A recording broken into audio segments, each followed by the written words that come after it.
જય હિન્દ મિત્રો, નમસ્કાર. ધ રાઈટ ઇન્ફોર્મેશન યુટ્યુબ ચેનલમાં આપ સૌનું સ્વાગત છે. તો મા બાપ વિનાનું બાળપણ અને રણ જેવી સૂની રાહ, મા બાપ વિનાનું બાળપણ અને રણ જેવી સૂની રાહ, ચારેય દિશથી વાહ વાય ન રહે કોઈની છા. તો મિત્રો, બાળપણમાં જ જેના માવતર ગુજરી ગયા હોય, હે કે જે નાના બાળકોએ બાળપણમાં જ પોતાના મા બાપને ગુમાવ્યા હોય અને એમની છત્ર છાયા ગુમાવી હોય, એવા બાળકો નોંધારા અને એકદમ લાચાર હોય. મિત્રો, જે નાનું બાળક પોતાના મા બાપ પાસે લાડ પ્યાર અને મનગમતી વસ્તુઓની માંગણી કરે છે ને, એવું અન્ય પાસે કરી શકતું નથી. તો મિત્રો, આવા બાળકો માટેની આ યોજના છે પાલક માતા પિતાની યોજના. તો મિત્રો, માનવતાની દ્રષ્ટિએ માનવતા દાખવી અને મિત્રો માત્ર આપણે નિમિત્ત બનવાનું છે, બાકી તો સર્વ ઈશ્વરના હાથમાં છે. પણ આપણે આજુબાજુ આડોશી પાડોશીમાં સગા સંબંધીમાં કોઈ પણ આવા મા બાપ વિનાના બાળકો હોય કે જે નિરાધાર અને અનાથ હોય, એવા બાળકોને આ યોજનાનો લાભ મળે છે. એટલે વધારેમાં વધારે મિત્રો શેર કરો, વધારેમાં વધારે લોકો સુધી આ પહોંચાડવાનો પ્રયત્ન કરવા આપ સૌને મારી વિનંતી છે. તો ચાલો આજે આપણે આ વિડિયાની શરૂઆત કરીએ. તો સૌ પ્રથમ આપણે જોઈએ પાલક માતા પિતાની યોજનામાં એની પાત્રતા શું હોય. તો સમગ્ર ગુજરાતમાં વસતા 0 થી 18 વર્ષના બાળકો કે જે અનાથ હોય, જેમના મા બાપ હયાત ન હોય, એને આ લાભ મળવા પાત્ર થાય છે. અને જે બાળકના પિતા અવસાન પામ્યા હોય અને એમના માતાએ બીજા લગ્ન પુનઃલગ્ન કર્યા હોય, એવા કિસ્સામાં એને પુનઃલગ્નનું પ્રમાણપત્ર પણ રજૂ કરવાનું હોય. તો આ યોજના અંતર્ગત સહાય કેટલી મળે? તો પાલક માતા પિતાની યોજના અંતર્ગત નજીકના સગાને 3000ની દર માસિક સહાય મળતી હોય છે. તો પાલક માતા પિતાની યોજના અંતર્ગત હવે આગળ જોઈએ કે એમાં કયા કયા ડોક્યુમેન્ટની જરૂર પડે છે.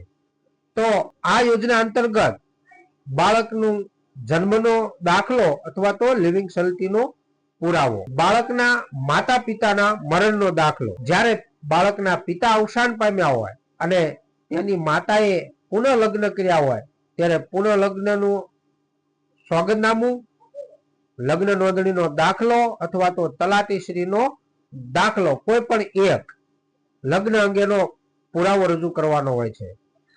આવકનું પ્રમાણપત્ર ગ્રામ્ય વિસ્તારમાં 27,000 થી વધુ અને શહેરી વિસ્તારમાં 36,000 થી વધુ આવક હોવી જોઈએ.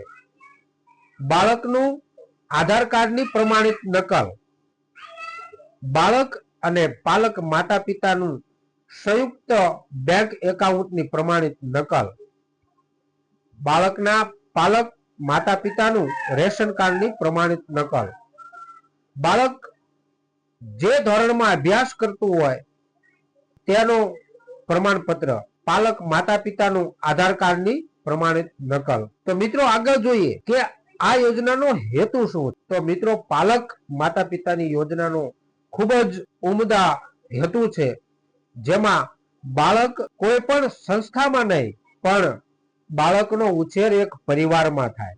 બાળકને સારું શિક્ષણ અને આરોગ્ય મળી રહે, આર્થિક રીતે બાળકને મોટી રાહત મળે, સહાય મળે. અને મિત્રો ખાસ કે જે બાળક અનાથ હોય એને સામાજિક અને માનસિક રીતે પોતાનો વિકાસ થાય. તો મિત્રો, આમાં કેવા પાલક માતા પિતાને આપણે સૌ પ્રથમ અગ્રિમતા આપવી જોઈએ? તો મિત્રો, જે પણ પાલક માતા પિતા આ બાળકને આર્થિક રીતે સહાય કરવા સક્ષમ હોય અથવા તો આર્થિક રીતે મદદ કરવા માંગતા હોય, એવા પાલક પિતા અને માતાની પસંદગી કરવી જોઈએ. બાળકને શિક્ષણ અને આરોગ્યનું ધ્યાન રાખવા જોઈએ અને સામાજિક અને નૈતિક રીતે એ પાલક માતા પિતાનો દરજ્જો ઊંચો હોય એવા પાલક પિતાને પસંદ કરવા જોઈએ. તો મિત્રો, પાલક માતા પિતાની અંદર એ જે બાળક અનાથ હોય કે જેમના માતા પિતા અવસાન પામ્યા હોય એવા બાળકના નજીકના સગા અથવા તો કોઈ સંબંધીને એમાં પસંદગી કરવાની હોય. તો મિત્રો આ વિડીયોને તમારા આડોશી પાડોશીમાં સગા સંબંધીમાં અથવા તો તમારી પાસે જેટલા પણ ગ્રુપ હોય એ તમામ ગ્રુપમાં શેર કરવા નમ્ર વિનંતી છે. મિત્રો આ માહિતીની આ યોજનાની વધારે માહિતી માટે તમે eSamajkalyan.gujarat.government.in ની લિંકમાં પણ તમે પૂરી માહિતી મેળવી શકો છો જે નીચે આપેલી છે. તો મિત્રો પાલક માતા પિતાની યોજના અંતર્ગત આપણા આજુબાજુમાં કે કોઈ પણ જગ્યાએ કોઈ પણ વ્યક્તિ આવા જે અનાથ બાળકો હોય એ આ યોજનાથી વંચિત ન રહી જાય અને જે પણ આવા અનાથ બાળકો છે એને તમામને આ યોજનાનો લાભ મળે છે. મિત્રો આ 3,000 એટલે એક વર્ષે 36,000 ની સહાય મળે છે.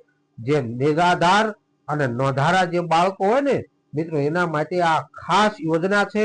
તો આ યોજનાને આપણે એવા બાળકો સુધી પહોંચાડવાનો પ્રયત્ન કરવાનો છે. વંદે માતરમ, જય હિન્દ, જય ભારત.